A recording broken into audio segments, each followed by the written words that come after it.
वकार अहमद और खुर्रम अहमद से अरशद शरीफ का कैसा रिश्ता था? साबित हो गया कि अरशद शरीफ कीनिया में इन दोनों के पास क्यों गए थे। कनाडा की नेशनैलिटी किन के पास है। सुलेमान इकबाल का किस नौयत का कारोबार है कीनिया के अंदर, और फिर उस कारोबार के साथ अरशद शरीफ मरहूम का क्या तल्लक है। हम इन पहलू के ऊपर बात करते हुए साबित करेंगे कि खुर्रम अहमद और वकार अहमद जो कराची से तल्लक रखते हैं और कराची में ही अरशद शरीफ पैदा हुए थे, और ये कब से एक दूसरे को जानते हैं और किस तरह के इनके आपस में मरासम थे, और फिर ये मौत कैसे वाक़या हुई।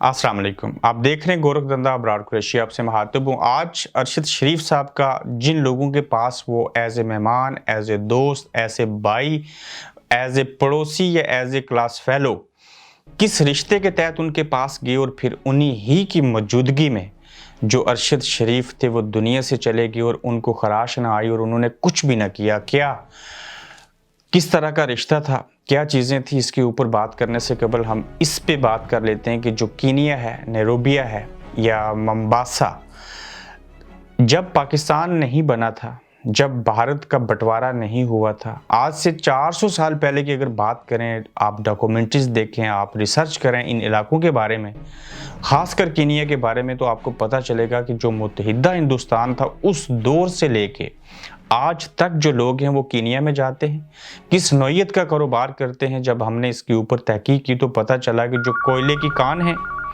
जो सारी चीज़ें हैं, कोयले की कानों से हीरे निकालने के लिए हमारे लोगों की खिदमत हासिल की गई। उसके बाद रेल की पटरियां बनानी हों, हमारे लोगों ने बनाई, वहाँ पे जाके मेहनत मजदूरी की। ऑयल तेल निकालना हो वहाँ से, उस सिलसिले में मशीनरी को इस्तेमाल करके वहाँ पे मेहनत मजदूरी हमारे लोगों ने की। और भी इस तरह के बेशुमार काम हैं जो हमारे लोग वहाँ पे करते रहे, जिसमें ना सिर्फ गाड़ियाँ बेचने के शोरूम से लेके प्रॉपर्टी के कारोबार तक हैं, ये सारी चीज़ें शामिल हाल हैं। अब आ जाते हैं कि एयरवाई के मालिक जो सुलेमान इकबाल साहब है, जिनको तफ्तीश का हिस्सा बनाने की, तहकीकात का हिस्सा बनाने की कोशिश की गई और उनके रेड वारंट जो हैं वो भी जारी कर दिए गए। आखिर सुलेमान इकबाल साहब सिर्फ अरशद शरीफ साहब के एम्प्लॉय थे, मुलाजम थे, कितनी तनख्वाह लेते थे या कुछ और भी था। जो ये बात कही गई कि कीनिया के साथ सुलेमान इकबाल साहब का क्या तल्लक है और अरशद शरीफ साहब के जाने का क्या तल्लक है। हाँ, कीनिया के साथ सुलेमान इकबाल साहब का एक तल्लक है, वहाँ पे इनके बिजनेस स्टेक्स हैं। किस तरह के बिजनेस हैं, यकीनन आप इस बात से बाखबर होंगे कि दुनिया पूरी के अंदर जो चाय के शौकीन हैं उनको ये समझ होगी कि दुनिया की सबसे बेहतरीन पत्ती जो है, चाय जो है, वो कीनिया के अंदर बनती है। और मैं खुद कीनिया की चाय को बहुत पसंद करता हूँ, और सुलेमान इकबाल साहब की एक कंपनी है, उनके वहाँ पे बिज़नेस के जो स्टेक्स हैं उनमें से एक ये है कि वो इसकी ख़रीद व फ़रोख्त करते हैं और वर्ल्ड वाइड उसको बेचते हैं। ये सुलेमान इकबाल साहब का तल्लक है कीनिया के अंदर कारोबार करने के हवाले से। अरशद शरीफ साहब क्या इस कारोबार के साथ मुंसलिक थे, उनके कोई शेयर्स थे? ऐसा बिल्कुल नहीं था, और ना ही सुलेमान इकबाल साहब के साथ अरशद शरीफ के कत्ल के हवाले से चीज़ें जो हैं वो शामिल हाल हैं। ताहम मज़ीद तहकीक करके और चीज़ें भी मालूम करेंगे। अब आप हैरान होंगे कि अरशद शरीफ साहब का खुर्रम और वकार अहमद से क्या रिश्ता था। हमने बड़ी तहकीक की, उसके बाद समझ आई। मैं कुछ चीज़ें जो हैं उनको आपके सामने बड़ी बारीक बीनी से रखूँगा, कोशिश करूँगा कि एविडेंस के साथ आपसे सारी बातचीत की जाए। सबसे पहले कराची से तल्लक है खुर्रम और वकार अहमद का। ये दोनों भाई हैं, इससे कबल बता चुका हूँ। ये कराची में पैदा हुए, उसके बाद ये कनाडा चले गए। ये दोनों कनेडियन नेशनल हैं। इनकी फैमिली आज से तकरीबन 12-13 साल पहले वो भी कनाडा में गई। फैमिली आज भी कनाडा के अंदर है दोनों भाइयों की, लेकिन ये दोनों भाई जो हैं नैरोबिया में कारोबार करते हैं। हैरान होंगे ये जान के कि अरशद शरीफ साहब का इनके साथ रिश्ता क्या है, तल्लक किस नौयत का है। मैं ये नहीं कहूँगा कि कराची के दोनों पैदा हुए, पड़ोसी होंगे, क्लास फेलो थे, जो भी चीज़ें थी, क्रिकेट अच्छे खेली। और ये ज़रूर कहूँगा कि जो वकार अहमद हैं, आप स्क्रीन के ऊपर ये चीज़ें जो मैं कह रहा हूँ इनको देखते जाइए। वकार अहमद मैनेजिंग डायरेक्टर हैं हार्ट्स एंड होम्स के, जो नैरोबिया के अंदर, कीनिया के अंदर जो नैरोबिया है वो कैपिटल है नैरोबी, और वहाँ पे इनकी कंपनी है Hearts and Homes Limited LTD, और उसके ये एमडी हैं और ये प्रॉपर्टी का काम करते हैं। आगे बढ़ते हैं। अब अगर देखा जाए जो वकार अहमद हैं, इनकी जो वेबसाइट है उस तक मैं पहुंचने की कोशिश की, लेकिन वो पूरी मेरे तक ना पहुंच सकी। अगली बात आप देखिए कि काम आपको बता दिया ये करते हैं, इसके अलावा भी बेशुमार काम ये करते हैं। कराची में ये साइंस एंड कंप्यूटर में इन्होंने जो था वो एमएससी किया 1998 टू 2000 के between. Government college of commerce and economics से इन्होंने बीकॉम की डिग्री हासिल की 1991 से लेकर 1994 के दरमियान। फिर आप आ जाएं जी के सीनियर हाई स्कूल कराची का है, वहाँ से ये पढ़े। 1989 से 1991 में ए लेवल किया इन्होंने। स्किल्स क्या है इनके? स्किल्स हैं कंस्ट्रक्शंस, क्वांटिटी, सर्विंग और बाकी सारी चीज़ें। इसके अलावा वकार अहमद को अगर आप देखें तो उनकी एक तस्वीर भी हमरा उनके बच्चों के और उनके वालिद के इससे कबल भी जो तस्वीर लगाई थी, चूँकि ये सर के बाल इनके ऊपर नहीं है, जिस वजह से ये ज़्यादातर कैप पहनते हैं, और इनके बच्चों के साथ इनकी तस्वीर देख लीजिए। इनके 4 फ़ोन नंबर हैं, उनके ऊपर हमने फ़ोन करके कोशिश नहीं की कोई बात करने की, लेकिन वक्त आने के ऊपर सारी चीज़ों को आगे लेके बढ़ेंगे। कंपनी कितने बजे खुलती है, कितने बजे क्लोज़ होती है, ये सारी चीज़ें इसके अंदर मेंशन है। कंपनी हाउस के अंदर जाके हमने कुछ चीज़ों को देखना है और चीज़ें करनी है। और जो हार्ट्स एंड होम्स प्रॉपर्टी का बिज़नेस है, ये नैरोबी एरिया के अंदर सिंस 1999 से आज तक कर रहे हैं, और ये बड़ी सक्सेसफुल है। और अब तक ये 17 प्रोजेक्ट्स जो हैं वो नैरोबी के अंदर कंप्लीट कर चुके हैं। ये पूरे घर बना के देते हैं, आर्किटेक्ट इनके पास है, लैंड लेते हैं, मकान बनाते भी हैं, बेचते भी हैं, लेटिंग भी होती है, रेंट भी करते हैं। अब आ जाते हैं जी कि खुर्रम और वकार जो दोनों भाई हैं, उनके पास अरशद शरीफ क्यों गए थे और उनके साथ उनका क्या तल्लुक और कैसा रिश्ता है। भूल जाइए क्लास फेलो की बात, पड़ोसी होने की बात, क्रिकेट खेलते थे एक साथ या क्या करते थे, सारी चीज़ों को परे रखते हुए अरशद शरीफ साहब हमारे सोर्सेज के मुताबिक वकार अहमद और खुर्रम जो दोनों भाई हैं उनके बिजनेस पार्टनर थे इस प्रॉपर्टी वाले काम के अंदर।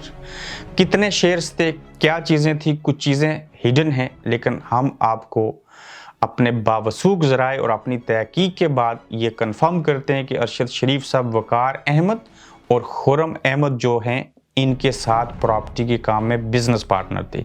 कितनी तनख्वाह लेते थे, क्या चीज़ें होती थी, कितनी इन्वेस्टमेंट थी, ये तो बाद में मज़ीद चीज़ों को सामने लेके आएंगे, लेकिन ये उनके साथ तल्लुक था। और वकार अहमद और खुर्रम के पास ये ठहरने गए थे, उन्हीं के पास ठहरे थे। ये वही खुर्रम है जिसको खराश भी नहीं आई मगर गोलियाँ खा के सर के अंदर शहीद हो गए, जो अरशद शरीफ थे। और इन दोनों भाइयों को कुछ ना सिर्फ हुआ बल्कि आज तक इनको शामिल तफ्तीश नहीं किया गया, इनसे कीनियन पुलिस समेत कोई उस तरह से इन्वेस्टिगेशन नहीं की गई।